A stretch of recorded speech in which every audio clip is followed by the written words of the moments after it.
ایک بڑے سے محل میں ایک شہزادی بڑے ٹھاٹ باٹ سے رہتی تھی۔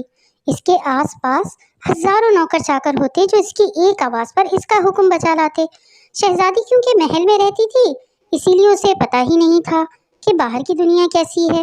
وہ اکثر اپنے کمرے میں کھڑی ہو جاتی اور اپنے کمرے کی کھڑکی سے باہر دیکھتی تو دور اسے گاؤں نظر آتا جس کے لوگ اس کے ابو کے پاس آتے تھے، کیونکہ شہزادی کے ابو اس محل کے بادشاہ تھے۔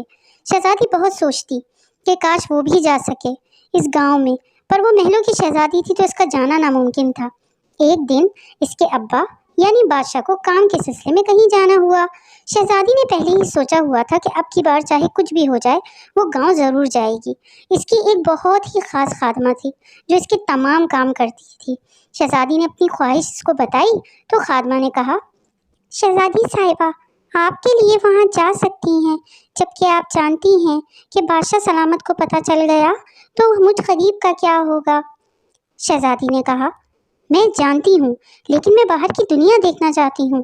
یہ قدرت کے نظارے مجھے بہت اچھے لگتے ہیں۔ تم پریشان نہیں ہو، ابا جی کے آنے سے پہلے ہم آ جائیں گے اور ان کو پتہ ہی نہیں لگے گا۔ تم رحیم چاچا سے بات کرو کہ وہ یہاں سب سنبھال لے جب تک ہم واپس نہ آ جائیں۔ خاتمہ ڈرتی ڈرتی رہی رحیم چاچا کے پاس آئی اور شہزادی کا سارا پیغام پہنچایا۔ رحیم چاچا اس محل کے بہت پرانے خادم تھے۔ انہوں نے شہزادی کو اپنی بیٹی کے جیسے پیار کیا تھا۔ وہ کبھی اس کی کوئی کہی ہوئی بات نہیں ٹالتے تھے۔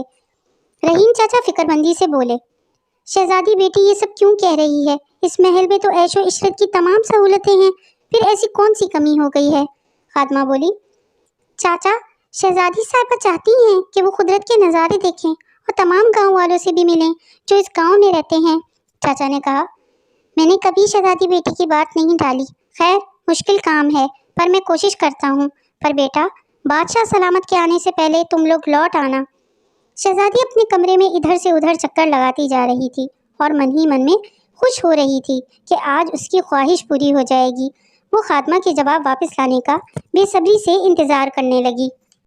خاتمہ نے آ کر بتایا کہ رحیم چاچا نے ہاں کہہ دی ہے اور یہ بھی بتایا کہ انہوں نے کہا ہے کہ ہم بادشاہ سلامت کے آنے سے پہلے آ جائیں گے۔ شہزادی یہ سن کر بہت خوش ہوئی۔ یہاں رحیم چاچا نے شہزادی کے جانے کے لیے بگھی تیار کروا دی تاکہ وہ اس میں بیٹھ کر اس شان سے جائے جو شان اس کی یہاں محل میں تھی۔